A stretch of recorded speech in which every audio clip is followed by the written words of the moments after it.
What if the bombs falling on Gaza aren't just destroying buildings, but erasing a people from history? Over 400 homes reduced to dust in Al Zaytun. Entire neighborhoods, Jabalia, Al Sabra, flattened under relentless airstrikes. And right now, more than 1 million Palestinians are being forced south, toward a border that may never open. This isn't chaos, it's strategy. Tel Aviv has mobilized over 80,000 reserve soldiers, the largest call-out since the 1973 war. Doctors, engineers, teachers, ordinary citizens ripped from their lives and sent to the front lines. Why now? Because Israel isn't just preparing for a ground invasion of Gaza, it is preparing for something far bigger. This is Operation Gideon's Chariots 2, a secret military campaign designed not just to crush Hamas, but to take total control of the Gaza Strip. 5 to 6 full divisions, backed by air superiority, ground armor, and drone surveillance. A war machine set to roll for 4 to 6 months.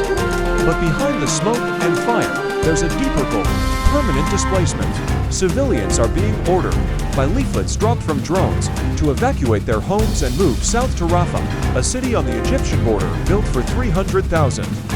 Now expected to absorb over 1 million refugees, a humanitarian time bomb.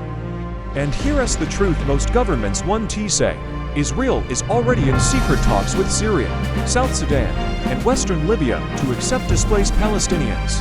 Think about that. People uprooted from their homeland, sent to war zones, refugee camps, unstable regimes, far from Gaza, forever. This isn't just war, this is demographic engineering. And Egypt sees it coming. For Cairo, Palestinian expulsion isn't just a moral issue, it's a red line.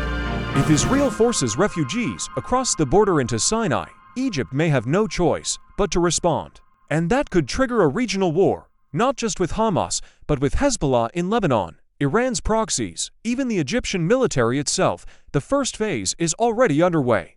Israeli forces have intensified bombardments on both the northern and southern edges of Gaza. Entire districts, Al Zaytun, Jabalia al-Balad, Al Sabra, have been targeted in a campaign of overwhelming force. And the message is clear: stay, and you're a target. But even within Israel, there's resistance. Senior military leaders have warned that the army is stretched to the breaking point, fighting on multiple fronts: Gaza, Lebanon, Syria, and shadow wars with Iran. And yet, Prime Minister Netanyahu has ordered the invasion to accelerate. Why? Because for him, this war is about more than security. It's about legacy, about fulfilling the old dream of Greater Israel, a vision where Gaza is no longer a Palestinian territory, but a controlled, depopulated zone under permanent Israeli authority. Despite Egypt's ceasefire proposal, a 60-day truce to allow humanitarian aid and hostage negotiations, Israel continues its military build-up. The U.S., distracted by Ukraine and election politics, has stayed silent, even calling Netanyahu a hero in recent statements. That silence isn't neutrality, it's permission. And make no mistake, this is not just about today's bombs. It's about tomorrow's map. War is unpredictable, and so is life. If you ever find yourself in a financial battle, visit Rapid or Sinalentance. Calm, fast, easy loans even with low credit. Link in description. Back to Gaza. For 685 days, Israel has maintained a near-total siege, cutting off food, water, fuel, and medicine. Now, with the ground invasion imminent, the world watches as history tilts.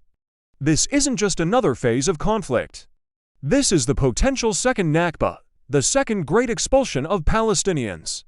In 1948, 700,000 were displaced. Today, history may be repeating, but with satellite footage, drones, and global awareness, and yet, still, no one stops it. So ask yourself, when 1 million people are pushed to a closed border, when exile becomes policy, when silence becomes complicity, who draws the line? Follow War Mind, where history isn't just told, it's felt.